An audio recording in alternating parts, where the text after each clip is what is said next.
여보세요? 여보세요? 네, 안녕하세요. 반갑습니다. 네, 안녕하세요. 반갑습니다. 네, 부동산 고민 어떤 점이 가장 궁금하세요? 지금 제가 한 8년 정도 보유하고 있는 네. 부계역에 부계역 프루지오 아파트가 있는데 네. 여기 지금 매도 시점을 좀 보고 있습니다. 네. 매도 시점이 궁금하신 거예요? 네네네. 언제쯤 팔아야 할지 그게 좀 궁금해서요. 푸르지오에 거주도 하셨었어요? 네, 거주 18년도까지 18년 이제 11월까지 거주했었고요. 네. 그 이후에 저희는 다른 곳으로 좀 이사를 갔습니다. 알겠습니다. 거주도 하셨고 지금은 전세를 주고 계신 것 같은데 매도 시점, 매도 타이밍이 궁금하신 것 같아요. 네. 언제쯤 매도하면 좋을지 전문가의 시각으로 좀 이야기 나눠보도록 하겠습니다. 인사해 주시죠. 네, 반갑습니다. 네, 안녕하세요. 네, 부계역 푸르지오 아파트 평형대는 네. 어떻게 되세요? 48평형이요. 48평형, 대형 평형이시네요. 그죠? 네네네. 대형 평형이시고 아까 전에 이사를 가셨다고 하셨는데 네. 그러면 이제 이 아파트는 전세 주고 계시고 그 네, 18년도에 이사 간 아파트, 그 아파트도 이제 자가로 매수하셔가지고 이사를 하신 건가요? 저는 이제 전원주택이 이제 꿈이어서 전원주택으로 이사를 갔습니다. 강화도예요. 네. 그러면은 뭐 쉽게 말하면 지금 이제 일시적 1가구 2주택 요 상황이신 것도 맞으신가요? 네, 맞습니다. 네, 알겠습니다. 자, 일단 뭐 매도 타이밍이 궁금하시다고 하셨는데 저는 조금은 아쉽지만 궁극적으로는 매도를 해야 되지 않겠느냐. 한 뭐 내년 정도까지 좀 매도 타이밍은 보셔서 매도를 하셨으면 좋겠거든요. 네. 왜 그런지 좀 설명을 드릴 텐데 사실 제가 뭐 이 아파트의 향후 전망이 굉장히 나빠서 이거 이제 매도 의견을 드리는 건 아니에요. 어떻게 보면 이제 아까 이제 48평형이라고 하셨잖아요. 그죠? 네, 대형 평형이기 때문에 조금 제가 그런 의견을 드리고 싶은 건데 최근에 이제 보게 되면 작년에 이제 12, 16 대책 나오고 그 수도권 지역으로도 투자 수요가 굉장히 많이 몰렸단 말이에요.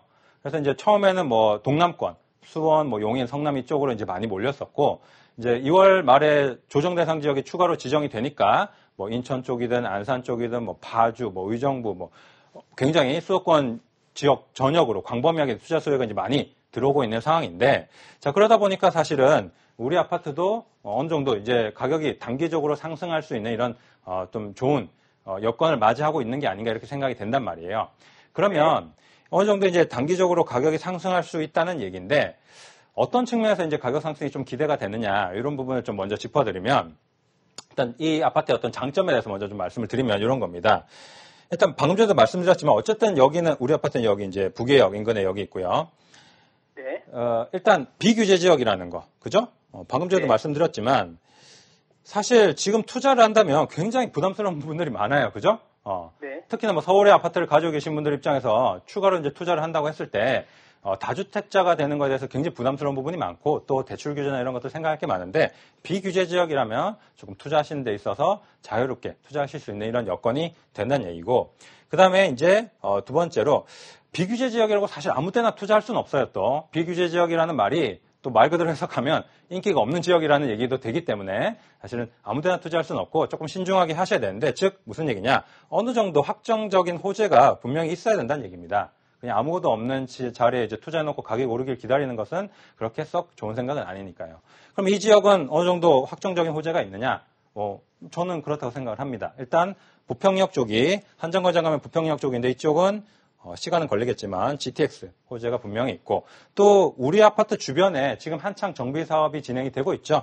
뭐 위쪽으로는 이제 새 아파트들이 이렇게 공사하고 있고 여기가 아마 이제 그 북의 서초교 북측 재개발 구역입니다. 그래서 이쪽이나 아니면 아래쪽에 뭐 북의 5구역이나 이런 지역들에 계속해서 이제 신축 아파트들이 들어올 거란 말입니다. 즉 도시가 정비가 되고 깨끗해진다는 얘기예요. 그렇기 때문에 사실 제 생각에는 우리 아파트 입장에서 이런 부분들은 충분한 호재라고 생각이 되고 단기적으로는 가격 상승을 좀 기대할 만한데 근데 제가 이제 매도 의견을 드리는 것은 결국 아까 말씀드렸듯이 이게 지금 그 40평대를 가지고 계시잖아요. 그죠?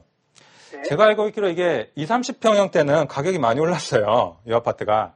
근데 40평대는 사실 그 분양가 회복을 했나요? 이게 좀 많이 안 오른 걸로 알고 있거든요. 네네. 이게 사실은 이런 겁니다. 실제 이 지역의 부평구 쪽에 거래량 데이터를 좀 보면요. 대형 평형 거래량이 거의 많지 않습니다. 무슨 얘기냐? 이 지역 일대가 실제로 이제 중소형 평형대가 어떤 시장을 주도하고 있다는 얘기고요. 반대로 뭐 송도 같은 지역 있잖아요. 그죠? 이런 지역은 대형 평형의 공급도 많고요. 거래량도 굉장히 많습니다. 중소형 평형대만큼이나 거래량이 많이 나와요. 근데 이 지역 같은 경우에는 실제로 대형 평형 거래가 많이 없다 보니까 이게 어떤 문제가 발생하냐면 나중에 이제 팔고 싶으실 때, 그죠? 매도하고 싶으실 때 사실 내가 원하는 가격으로 이걸 매도하시기가 굉장히 어려운 이런 상황이 올 수가 있다는 겁니다. 즉 황금성이 굉장히 떨어진다는 얘기예요.